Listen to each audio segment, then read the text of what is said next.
Hello, everyone. Welcome back to the Far Post podcast presented by the Esports Gaming League. I'm your host, Elizabeth Pehota, joined by Jeff Lemieux for a very special edition of the Far Post podcast. We have a lot to talk about. Fans return to Gillette Stadium for the first time in over a year. We're going to be previewing the Revs versus Atlanta game, and we have a very special guest joining us to do just that. Joining us now to give us a look at this is going to be Atlanta reporter and host Jillian Sakovits. She's also the host of the MLS, the Callup podcast. Jill, thanks so much for your time. Oh my God, you guys made my day asking me to come on here and actually talk about real life games again. I know we're heading into week 3, but it honestly still feels a little unreal after basically a 6-month off season. It's crazy. It was such a long off season, but excited to be back into it. Especially when you don't make the playoffs, it's a real long off season. Not what we're used to over at Atlanta United, I'll tell you that. Well, hopefully this year will be a different story for you guys. Maybe we'll even have an Eastern Conference final with the Revs versus Atlanta. You never know. Absolutely. I'm here for that, as they say. Well, we have a lot of fun topics prepared for this show, but Jill, like us, last weekend was your first home game at Mercedes-Benz Stadium with fans back, and I know that it must have been kind of a crazy atmosphere. I watched your highlights. I'm sure you saw some of ours as well, but how emotional was that game for you guys just to have fans back in the building? Yeah, I'll tell you this on Sunday. So the game was on Saturday. On Sunday, I had a true work MLS hangover like I haven't had since my first day in 2018 when I started for Atlanta United. And I had never really hosted before, and I really had no idea what I was doing. And I had never been in Mercedes-Benz Stadium. It hit me like a ton of bricks because to your point, you're prepping all week. Yep. It's emotional whether you realize it or not. You know, we all had a certain uncertainty of our jobs and our livelihoods and what we love to do just 6 to 9 months ago, over the summer before the MLS's back tournament, and then a little bit after the MLS's back tournament. Mm-hmm. So, they did bring in a few thousand fans towards the end of last year, but in a place that holds 73,000, it felt so hollow. So welcoming in 50% capacity in the lower bowl, which at Mercedes-Benz Stadium still translates to 20,000, which is a great number by most MLS standards, was honestly incredible. 20,000 sounded like 100,000, and it hit me like a ton of bricks. And I think after the year we've been through, you weren't expecting that you have any more like emotion in the tank, but it hit me really hard during that game in a really good way. I thought it was pretty similar in Foxborough this past weekend too. And we don't have 50%. We're only at 12% capacity right now, but in, a 68,000 seat stadium, it's a little under 8,000. But even 7,000 people in that building after watching so many games last year with nobody in the stands. I mean, it's the sound that those 7,000 people created felt so incredible just because we're so used to sitting there eerily in the 9th floor press box at Gillette Stadium, hearing every word that the players say on the field. So to have that noise again in the building, that was unbelievable. Which is particularly crazy for both of us, or all three of us who work in an NFL stadium, that, again, 70,000 is like, oh, okay, but not in a place that holds those types of numbers. But credit to the fans for coming back, for cheering, for making up for their neighbors that aren't there, and keeping your masks on. Thank you. Absolutely. I love that you could hear like individual fans too throughout the game. Like sometimes you just got one random fan that would yell something and you were like, I can hear you down in the lower bowl, just because, they were there and they were so excited to be loud. That's what it must be like to be a goalkeeper, because they're in those quiet ends all by themselves. Oh yeah. I'm sure they know all the heckling from the fans over there. But Jill, let's talk a little bit about Atlanta United. And it's so early in the season. We're only 2 games in, but Atlanta is unbeaten in their first 2 games, as are the Revs. And the Five Stripes are coming off of a massive 3-1 home win to open their slate at Mercedes-Benz Stadium over Chicago. And this was the first win under new head coach Gabriel Hines. And like I said, it's early, but what's kind of coming through as the identity of this team under him? The identity, first off, is intensity. The first thing I noticed about Gabriel Hines when this match ended is I've seen him on TV in week 1 because it was a nationally televised game. So I saw him from a distance this week. And when that whistle blew, you thought he just played the match. I mean, he was red, exhausted, sweaty, and that level of intensity coming from the manager, he's 40, he just turned 43 years old. He's not too far removed from his playing days. The guy brings Argentine national team pedigree, PSG, Manchester United, and you get the feeling he just played. And in speaking to some of the players, they will tell you that two things have stood out to me so far in chatting with the guys is they haven't had a coach this intense, which is a little bit of it surprised me a little bit. But when you look at the age of our players, Lisandro Lopez, who is right now in the striker position, while Joseph is coming off the bench, is 38 years old. And then Brad Gazan in net is 36. After that, we have no players in the age of 30.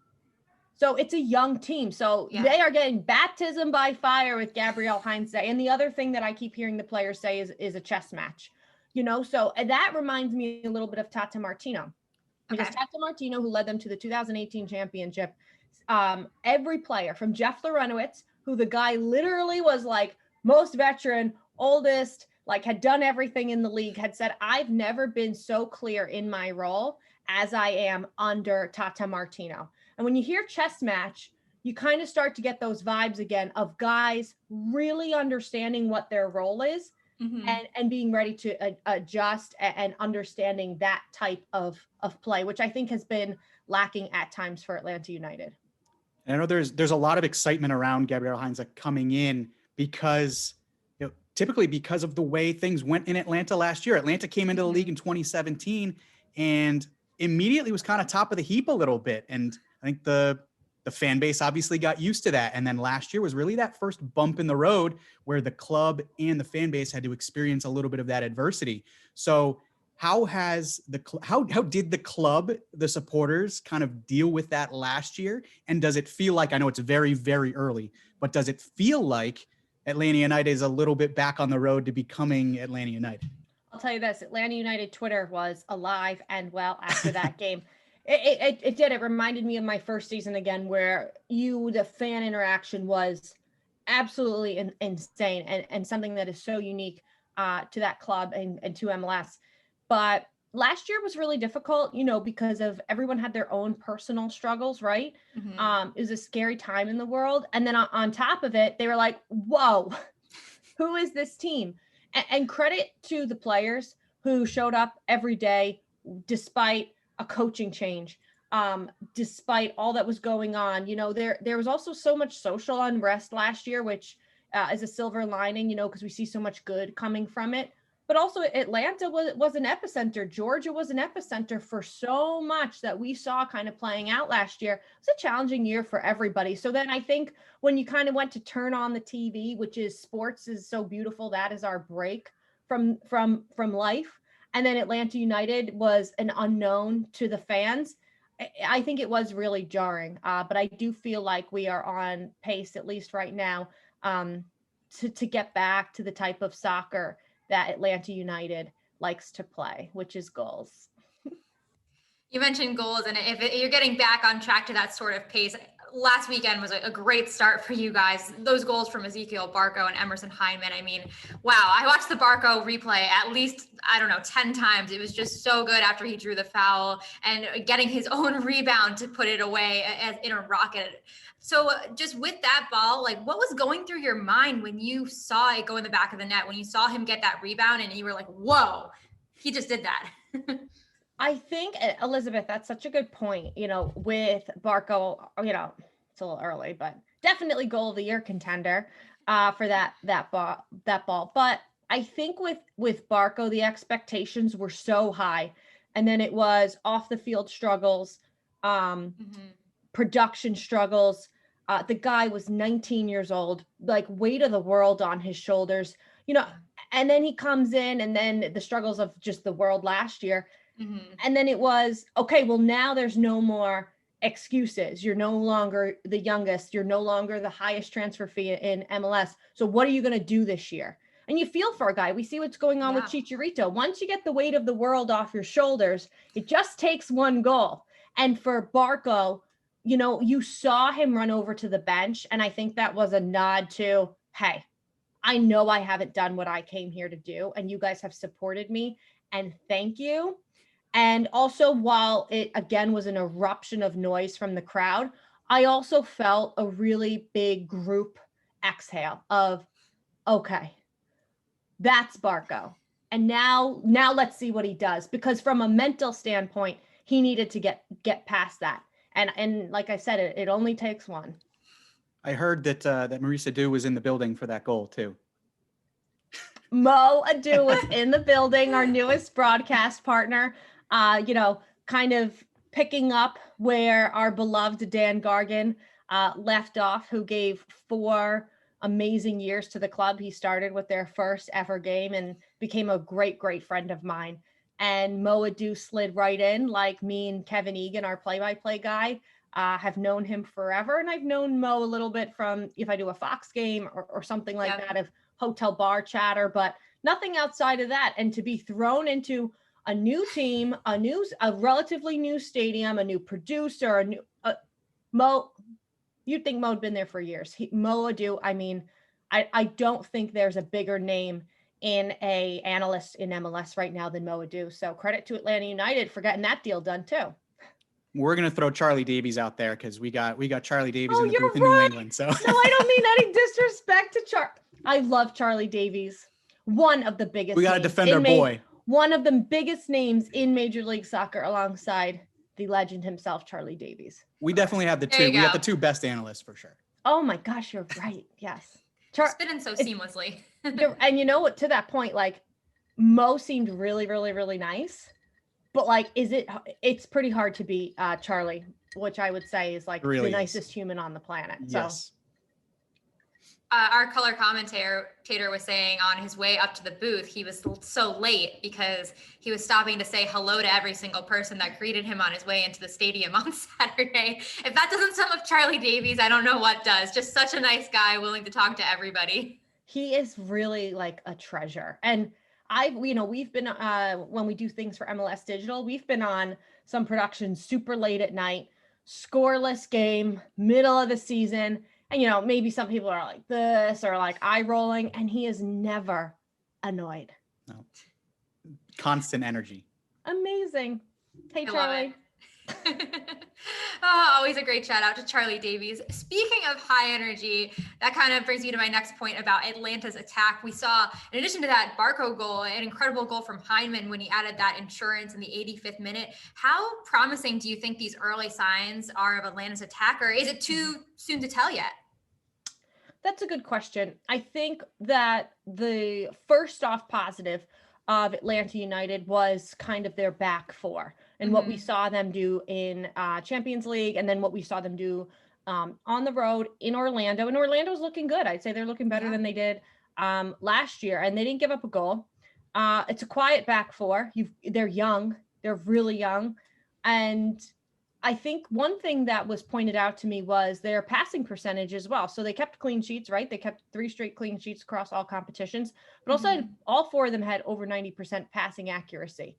And like, that is the play. And that's the type of connecting that we want to see, because then good defense leads to good offense and the rest will click. Emerson Hyndman was a great get for Atlanta United. And I see him every day kind of coming into his own more and more and getting more comfortable with this team. And I think he's going to be a production guy. I think Barco's going to be a production guy. Lisandro Lopez, I mean, that is a name in itself. A 38-year-old striker is pretty incredible when you think about it. And the fact that this guy commands respect. He's got caps for Argentina. Guy's got Champions League experience. And he may not be the kind of guy that's going to get in people's face, but he's a veteran who, when he has to get in someone's face, he will. And guys respect him. So then when you get Joseph back into the fold, who we saw him put out his most amount of minutes, 25 or so minutes, it's going to be a scary attack, which is what has always been associated with Atlanta United. You mentioned Joseph Martinez. I want to ask about him. Obviously, he had such a path to come back this year after tearing his ACL last year in February, but your broadcast team had an opportunity to catch up with him after the game on Saturday. And I just want to hear about kind of what his emotions were returning to Mercedes-Benz Stadium, since it was the first time that he had played at home in a very long time. And also just in general, coming back this year after that ACL injury. I have chills just thinking about it. I think that the first thing you can tell with Joseph is last year was really hard on him. And I feel like I keep saying that, but it was really, really hard on him. He talked about, and I remember after the MLS is Back tournament, he came to a couple games and would sit up in the suites, even when fans weren't in there yet. And he only did it once or twice. He said it was really too hard for him. And it was even too hard for him to go home and watch the games. And this is a guy that is the ultimate teammate. You saw him get up and honestly be like hovering over the line to hug Barco after that goal. He is a fantastic teammate. He makes everybody better. When you saw Atlanta United's attack lacking last year, it wasn't just Joseph's goal production. He commands the same level of intensity and winning that he exerts after every game. So then when we got a chance to interview him post game, and major credit to Joseph Martinez, who gets on there. He's tired. It's emotional. Joseph had not been on the field at Mercedes-Benz Stadium since 2019, because 2020 he got hurt in the first game of the year, which was in Nashville, and then 2020 goes by. So it had been almost a year and a half since Joseph had been on that field as a competitor. Wow. And he comes over to us, and Joseph used to use a translator. And he does a full segment interview with us in English, and his emotions were so raw, and he was so honest, saying, first thing, how do you feel? He said, excited and nervous. It's like, we give Chicharito a lot of credit because his post-game interviews now on national TV have become, I think, like must-see TV. Wait till Joseph does a post-game interview on national TV. I'm so proud of kind of the leader that I've seen him become. He's always been the fiercest competitor. You talk about Jeff Lorenowicz and his comments on Tata Martino. Jeff used to say that there was never a guy that wanted to win as bad as Joseph. And I give Joseph so much credit. And he still knows how to crack jokes, even after the guy puts in a shift on the field off the bench. I give him so much credit for being able to, laugh at himself after that and just being totally honest with his emotions. You could really just see it in his face in that interview with you guys. And you talked about the goal production that he's been able to have in the past for Atlanta. He was the Golden Boot winner back in 2018, and we've just seen the quality that he constantly puts out. But how quickly do you think that we can see him potentially get back to that version of himself? Because it's a tough road after an ACL injury. It's not like when you step on the field, it comes back all right away. I think with him, the word nervous stands out to me. And I felt it. There was at one point where he got like double teamed and was kind of getting strapped down to the field. And you kind of hold your breath because you are looking at him like this China doll, which he's not. He's the opposite of a China doll, but he's also like the crown jewel of the team for so many reasons, and the crown jewel of the city. Build the guy a statue. The fans say it all the time. And you just don't want to see him go through that again. And when he says nervous, he's feeling that too.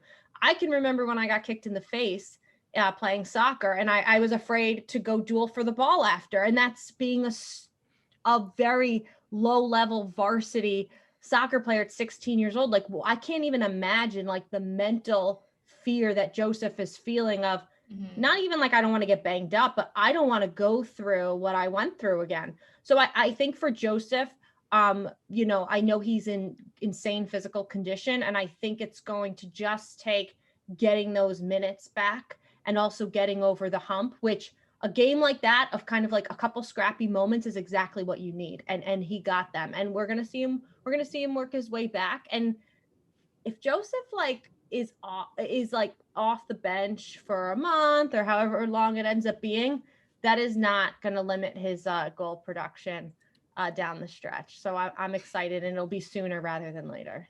What's the thing? You use the word nervous. I think opponents kind of use the word nervous as well. Even seeing Joseph Martinez on the field now, because even if he's not 100% and the Joseph Martinez that we were used to seeing in 2018, 2019, even if he's on the field for 15, 20 minutes and he's not at 100% and a chance falls to him inside the box, everybody's still going to be anticipating that Joseph Martinez is going to be capable of those moments of magic right now. So I think that the league is going to be a better place when Joseph Martinez is back to 100%. And you know what's so funny about that comment, Jeff, is when Joseph got hurt that week, I was in Denver doing some things for MLS Digital, and I had Kai Kamara, Keegan Rosenberry all say to me, how is he? Like, what's up with Joseph? I sent him a DM, and like they didn't really know each other. And you felt like other strikers in the league, other defenders in the league they're competitors. They wanted Joseph in the league the same way you want a Zlatan Ibrahimovic or, back in the day, a Carlos Vela, now a Chicharito. You want these guys in the league, even the teams that have to go up against them.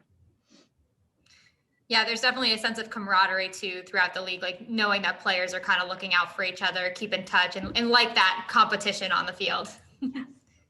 Speaking of competition on the field, let's talk a little bit about the Revs in Atlanta this weekend. As Atlanta's heading into this game, in your personal opinion, what do you assess are the strengths and weaknesses of this Atlanta side? So strengths would be defensively clicking right now, right? That's kind of a nice thing that they can really check off their box, and they have their pick. They have some guys that they're not using right now. They kind of have to work that out because you also have to get guys minutes. Then in the midfield, everyone is loving, and I think he's going to be a fan favorite by like next week, is Santiago Sosa. The midfield was a question mark for Atlanta United last year. They really had to adjust to life without Darlington Nagbe.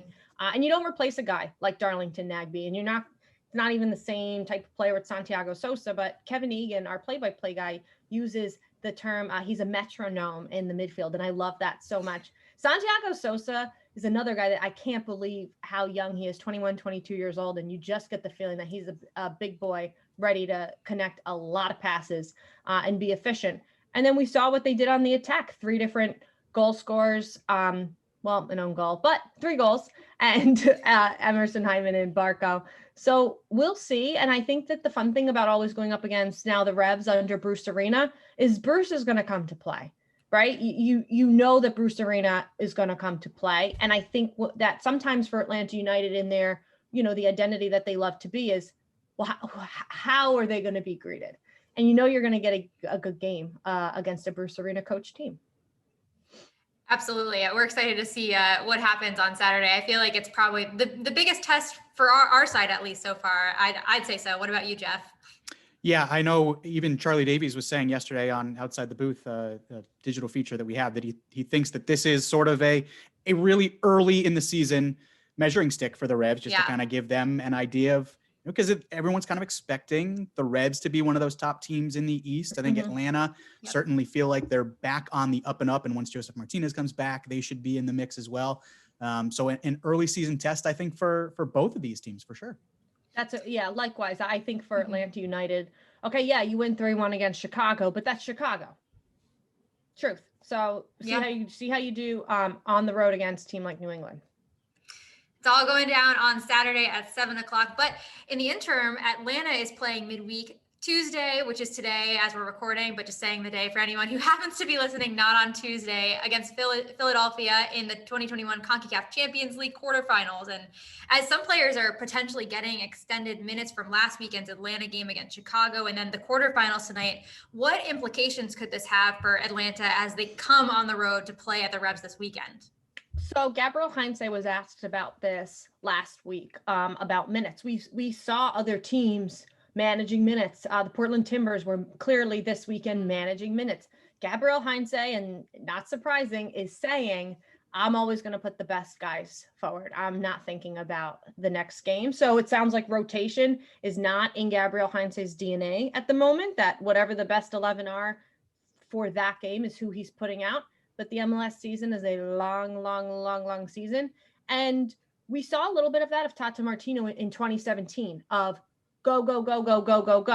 And then, for any coach, they learn the league and he might decide, okay, this is how I'm going to do things now in April and May. And he may do it differently in August, or he may not.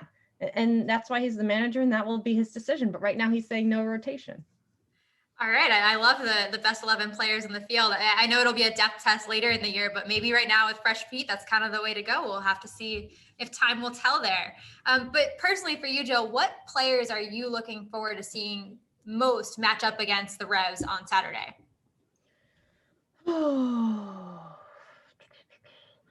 I'm interested to see if Joseph gets more minutes than we've seen him get off the bench. He went 15 in Orlando, and then I'm pretty sure it was 25 in Atlanta. So like, let's see, does he come in early in the second half? That's going to be someone to keep the eye on, but I would really be keeping your eyes now on Ezequiel Barco, because I think that it's a dangerous thing when a young player is feeling confident. And I think that Barco getting that goal and the way that he did was so huge for him.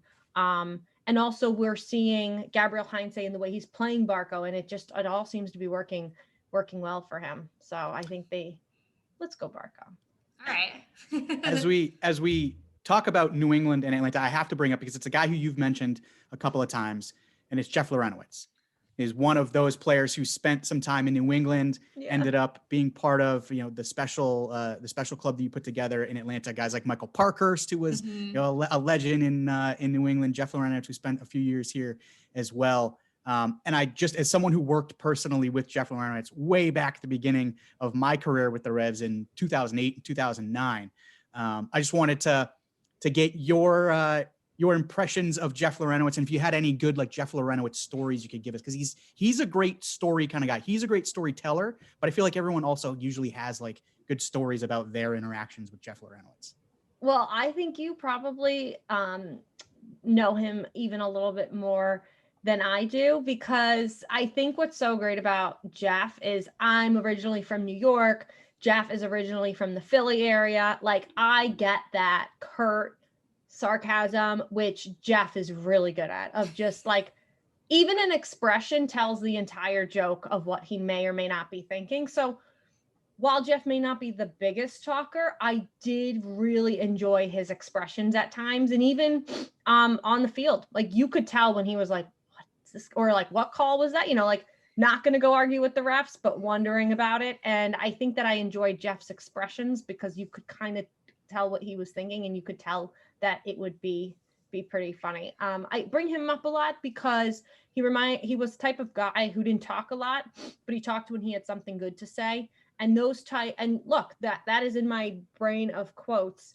of his comments on Tata, being so clear in your role, that those are the kinds of things that you remember of, wow, this is a really veteran guy in the league that is in like the top 3 or 5 in anything like minutes on the field, MLS starts, and guy has, won multiple MLS Cups, been at multiple MLS teams, and with that type of experience comes quite the experience with managers. And to say something like that just always stuck with me. So Jeff is underrated on so many levels. He gets the respect amongst all of us and in the MLS world, but like what he's done for the league, when you really, what you think about it, and like a Michael Parkhurst, like these guys who put in a shift for Major League Soccer, their names may not come up like Zlatan, but what they've done for the league and its longevity is invaluable. Yeah, and so much of the work that Jeff Lorenowicz did as well was off the field for the MLS Players Association. I mean, just one of the more important figures in the early years of Major League Soccer. And he had one of my, every time anyone asked me about like favorite quotes players have ever had, I'm always going to come back to a Jeff Lorenowicz quote. I was asking him about an Open Cup matchup with the Richmond Kickers in like 2009. And just, Jeff's, the way he answers questions, so deadpan, so serious. Yeah. He starts the answer by saying, well, first of all, I think it's a little ostentatious that they call themselves the Kickers. I mean, everybody kicks. And then he goes on to answer the question. And I'm like, what percentage of, never mind Major League Soccer players, but professional athletes are, one, going to use the word ostentatious in an interview answer, or two, going to use it correctly, and then are going to have kind of like the dry, sarcastic wit to use it in a funny way and then move on. But that was just that is the quote I always think about when I think about Jeff. I'm just going, well, it's kind of ostentatious. They call themselves the Kickers. We all kick. That's a great one. And that summarizes his humor. Exactly. And in Atlanta, because they're so crazy on Twitter, I think having a younger, diverse fan base in Atlanta that we have, they're crazy on Twitter. And, the whole like Larry thing caught on because he was such an old man. A picture, was it Miles Robinson who tweeted it? I can't remember, but like, Jeff being on the bus to the airport, like reading a newspaper, just all those adorable things that you just don't see anymore. Like how many MLS players, how many people are sitting on the bus these days, like reading the actual newspaper? And like, that was Larry. Like this whole persona of him just got like, kind of was a snowball effect of the fans of like, all right, well, he's not giving us any insight as to who he is. So like, we're going to just start drawing assumptions. Oh man, I love that. I love that he was reading a real newspaper on a bus. Like, I mean, most people on your phones. I haven't seen anyone reading a newspaper like physically, unless I've been in a house with my parents in a very long time. Speaking of funny things though, and some serious stuff, I want to talk about your podcast, The Callup with Susanna Collins, because you guys do such a good job. I love watching you, and it's just so entertaining because not only do you guys have the analytical side for the soccer, but you guys bring like your own twist. You have your own jokes, you have player interviews, and you're able to really have some fun with it with regards to like fashion and hair. But I wanted to ask you, what's the best interview that you've ever had on The Callup? Like, who's been the best guest that you've ever had? That's a really good question. I Pressure's can't really pick one, but I can pick moments. Okay. Peter Vermees once admitted to us, like, oh, we were trying to bring Zlatan to Kansas City. And while it's like, yeah, everyone's trying to bring Zlatan to their team, just hearing that, it went crazy on Twitter. And then, having someone like a Becky G on, who it's not because she is the girlfriend of Sebastian Lletget on the LA Galaxy, it's because she's a part owner of Angel City, the new NWSL side. Just having these people on that are nice enough to talk to us, joke with us, and understand that, to your point, yes, we're going to talk analytics. So no one logged more hours pre-pandemic on the road than Susanna Collins and I, and that was really the genesis of the podcast of like, wait, we're the ones there. We're the ones having to run after players on the field. We're the ones having to like connect with PR staff to try to get that interview. Mm-hmm. Like, we have something to say too. So sorry, I can't think of the best interview. I'm sure it'll come to me as soon as this ends, but there's been some really lovely moments. What I wouldn't have paid for a reality show of Zlatan Ibrahimovic living in Kansas City. Yeah, I wonder if it would have see TV. I don't know. Peter Vermees and Zlatan. So that is two intense personalities that I would love to see go against each other. We might just never know the answer to that question, but that's really interesting that he said they were trying to bring Zlatan there. I did not realize that.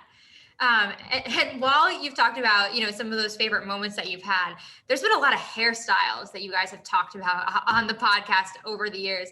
What's your favorite hairstyle of all time that you've seen, or the craziest hairstyle for an MLS player? And then so far this year? So I'll go right off the bat. Joseph Martinez with the pink this week, because I'm just so proud. I'm just so proud of him. I'm so happy for him. And plus, like, I sent it to Kevin Egan, our play-by-play guy, and he was like, Jill, I'm pretty sure it's an Instagram filter, which was not a bad shout. But I was like, Joseph doesn't play. Like, that's real. And about hairstyles, that is really like something that has more a skill that has been taught to me by my co-host Susanna Collins, because I'll admit, like, I am not much of a male hair person. Like, her reactions would always be like, oh, did you see so-and-so's man bun? I love it. I think Zlatan's man bun was one of the first ones we honestly talked about. And honestly, my reaction was always like, I just like a clean shaven guy. That's it. That's all I'm trying. Like, that's all I like. And then and now I've gotten more of an appreciation for understanding that, like, that the guys are starting to take it really seriously. And I feel like it's caught on. So she has alerted me to that. It wasn't always my thing. It's something I've added to my resume thanks to her. I think has an underrated hairstyle in this league is Brad Guzan. Best. I think he has a great head of hair. Jeff, you are 100% right. Bob Bradley too. When you said I'm not much of a male hair guy, I was gonna be like, I'm not much of a male hair guy either. You're perfect, Jeff. Exactly. Every time I talk about my hair on the show, Jeff goes, I can't relate. We do have a nice little running joke there. You mentioned Martinez's pink hair, though. I saw that you guys put out that poll that was like #hair for this, and 45% of people said they were liking it. And people really like the pink hair, it seems like. Those Atlanta United fans on Twitter, man. Gabriel Heinze literally wore like a tracksuit, and we said, like, who's the best dressed new coach? And in fairness, like a Josh Wolf in Austin, like Yep. he had a very dapper outfit on. He didn't stand a chance. But those Atlanta fans on Twitter, you can't mess with them. It's like every single time anyone's up, when they used to do, fan voting, goal of the week, all that type of stuff. Yep. It didn't matter what type of goal a Revolution player scored. If they were up against Nope. someone from Atlanta, Portland, or Seattle, it could have been a tap in. It didn't matter. I do have to, that's a good transition though, I think, because you mentioned best dressed coaches. And I know this has been a big topic. And I just got to know where Bruce Arena falls in your list of best dressed coaches. Because I mean, he's looking pretty dapper. So Bruce, here's my thing about Bruce. And I didn't even do this on purpose. When you guys got Bruce in 2019 and he took the New England Revolution from 0 to hero, I think you had 2 wins at that point, and they, in Bruce's words, had a 1% chance of making the playoffs. And then they did, and they played Atlanta United. I was at the LA Galaxy for what was Bruce's first game coaching. Remember, he came in as June, yeah. Yes. And I was in LA for that game. And I just happened to wear jeans and some type of black t-shirt look. And then I interviewed Bruce pregame. And, Bruce did not want to talk about being the coach. He almost didn't coach that game, he had said, because it was be such a distraction. Like Bruce's return to LA and the whole thing. And then all of a sudden I'm like, I'm matching Bruce. Like I have the picture and I'm like, we are wearing the same outfit. And then ever since then, I've noticed that Bruce goes jeans, black tee, 99% of the time. He doesn't stray much from his look. And I respect that. I mean, the man's from Brooklyn. I have 2 parents from the Bronx. I grew up in New York. I get it. He'll throw the black suit jacket over the black t-shirt too. Yeah. But you'd be funny to almost get into his closet and be like, how many, how like your dad likes the same pair of sneakers and he just keeps buying the same New Balance or whatever, or Adidas. And he keeps buying the same Adidas shoes. Well, it's like, does Bruce buy the same black t-shirt or are they different black t-shirts? We'll never know. Well, we'll do a full feature in that for Revolution Soccer. I know. Bruce will be down that for sure. Can you imagine his reaction if you're like, Bruce, the black tees, like, are they all Hanes or are they this? Or are they that? Like, speaking of fashion, Jill, I know that you guys kind of started like a new segment recently about asking like players what's in the bag. And I just want to know, do you guys know how the vanity bag trend started? Has that always been a thing? And has anyone said that they've had like, a really unique object that you wouldn't expect in the bag? Guys are being so quiet. I don't know if they're embarrassed of their bags or what the deal is, or if there's things we shouldn't know about in their bags, but they are not biting to this segment the way I wanted them to. They're all like deodorant. And I'm like, but wouldn't a backpack be more comfortable? Like, do you really want to hold this giant hot dog type item? And like, I don't know, you guys are on the road with athletes. You know that they lose their stuff all the time, like all the time. They're used to people helping them out. So like, you really want to be responsible for this thing without a strap? I don't want to be responsible for my bag without a strap when I'm out. But I think now it's become a thing, like who's got the better one. I wonder if Jeff Lorenowicz had one now. I'm now picturing Jeff with the little clutch under his arm. But I'll tell you, like Joseph Martinez, Barco, like they've got the nice bags. But we need to be a little stricter with our what's in the bag segment, because guys really dodge that question of what is in the bag. We've definitely had some guys who I'm pretty sure it's full of. We've had some guys who it's like 10 different types of moisturizer. Like there's been guys on our team who we'd go up in the locker room post game to do an interview, and it's like, I can't do the interview until I like moisturize, and it's like 8 different types of moisturizer, and I'm like, what's going on here? They are men of mystery, I'll tell you. And that's why we have our podcast, guys, to find out this kind of stuff. And tell the people. I mean, these are all important questions that people need to know. I was wondering what the deal was with those bags for a long time. So I was happy that you guys finally asked about it. Thank you. Speaking of things that you guys talk about on the call-up, one of the questions that you've thrown out to a lot of players you've had on the show is who would throw the best after party after winning MLS Cup on their team?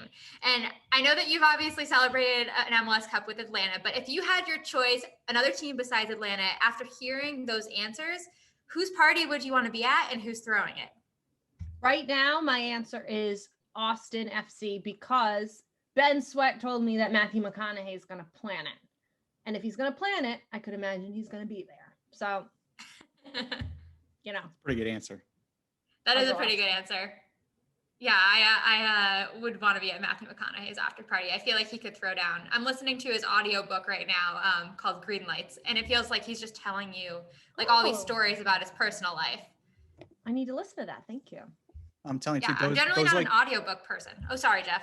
No. I was kind of bringing it back to the party thing. So if you got another Matthew McConaughey thing, go ahead. Oh, well, I was just going to say, like, I'm not usually an audiobook person. I like to generally read, but because he's narrating it, it just feels like he's telling me all these stories about himself. So it's really cool listening to the audio version. He's an easy listen. I was going to say, just back when I started with the Revs and it was that team, it was, Taylor Twellman and Matt Reese and Clint Dempsey. Dempsey was just before I started, and Jay Heaps. Like, that was a team that I'm pretty sure could get after it. I heard some stories about places that the 2007 U.S. Open Cup ended up. But Jeff Lorenowicz was part of those teams as well. And I do remember one time being on the road, and we were on the team bus back to the airport. So the team was catching a flight back to Boston. Steve Ralston was going on a flight directly, I think, to the All-Star game somewhere else. And his flight was like 20 minutes before ours. Mm-hmm. So he was trying to get to the airport really quickly, whereas the team had a little bit of wiggle room. And I remember Lorenowicz this is when Jeff was a little younger. Sure. I remember him being a few minutes late to the bus, and Ralston was not happy about it. And the whole bus ride, Lorenowicz just kept going, "Sorry for partying, Raleigh. Hey, Raleigh, sorry for partying, man. Sorry for partying, gutsy. Raleigh." Yeah. And this was still a relatively young Jeff Lorenowicz. So he evolved over the years, but went at the younger point of his career. He had a little bit of a different personality. Yeah. The Philly boy now with as a professional soccer player is a funny thing to watch. I think that I'm trying to think of Jeff. I feel like he was always I think they get earlier as they get older. Mm-hmm. If I can think about seeing guys kind of get in the lobby, I'm thinking. Yeah, for sure. And Jill, I know that we talked a little bit about how you were with Atlanta when they won MLS Cup in 2018. What's been the biggest pinch me moment of your career so far? Is that up there? What else is kind of up there for you? Ooh, that's a good one. Here for the tough questions. The siren, the horn, whatever you call it, Mercedes-Benz Stadium going off. In 2018 when they won, I was down on the sidelines for that moment, not working. I was working for MLS Digital, doing interviews.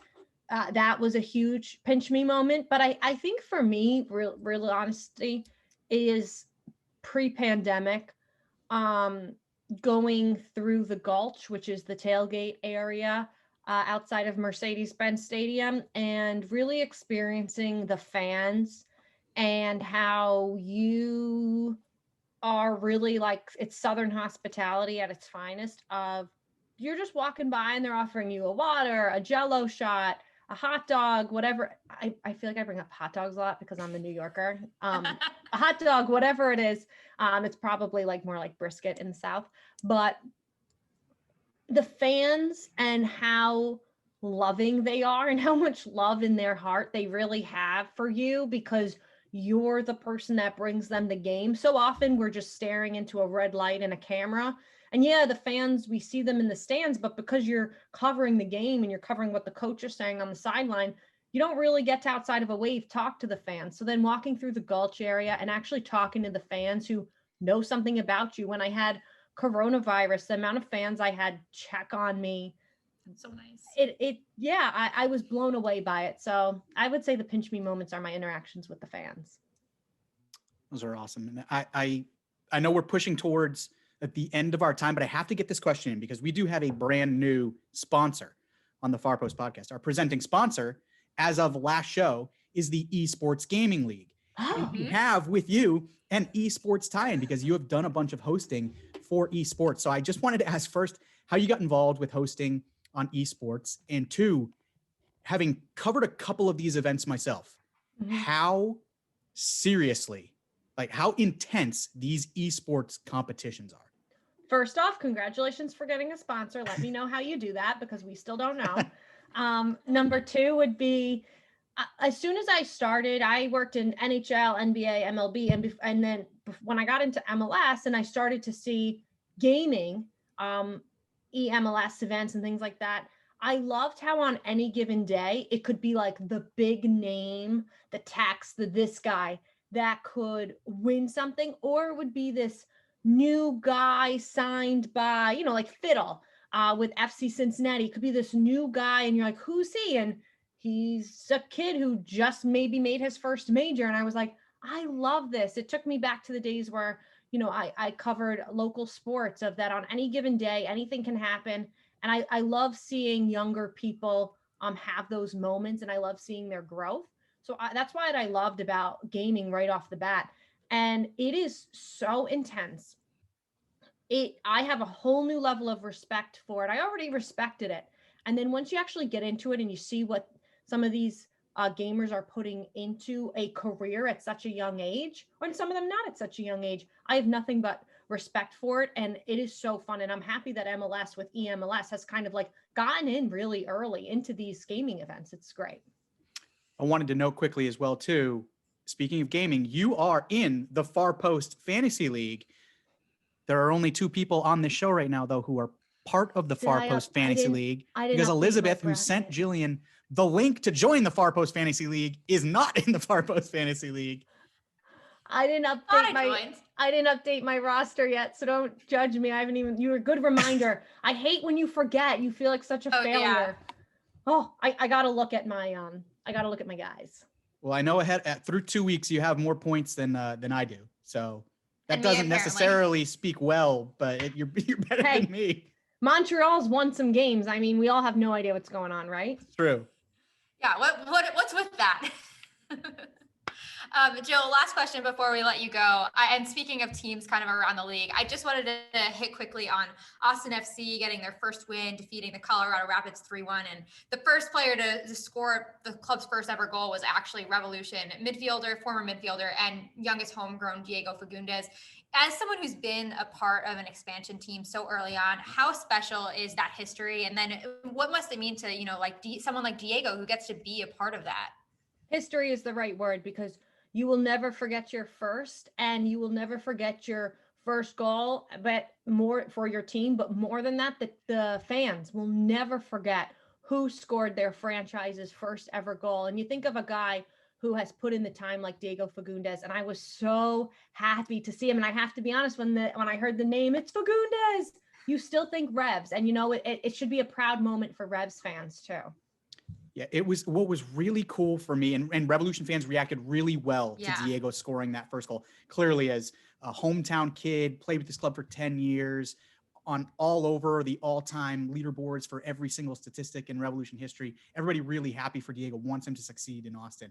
But it was so cool for me was you could tell in that moment, you can see him after he scores the goal and he's celebrating. He puts his hands on his head, kind of honestly realizing what he did, kind of in that moment. Like, oh my God, I just scored the first goal in Austin FC history. And the fact that you could see in that moment that he realized the gravity of what had happened, I thought was really cool.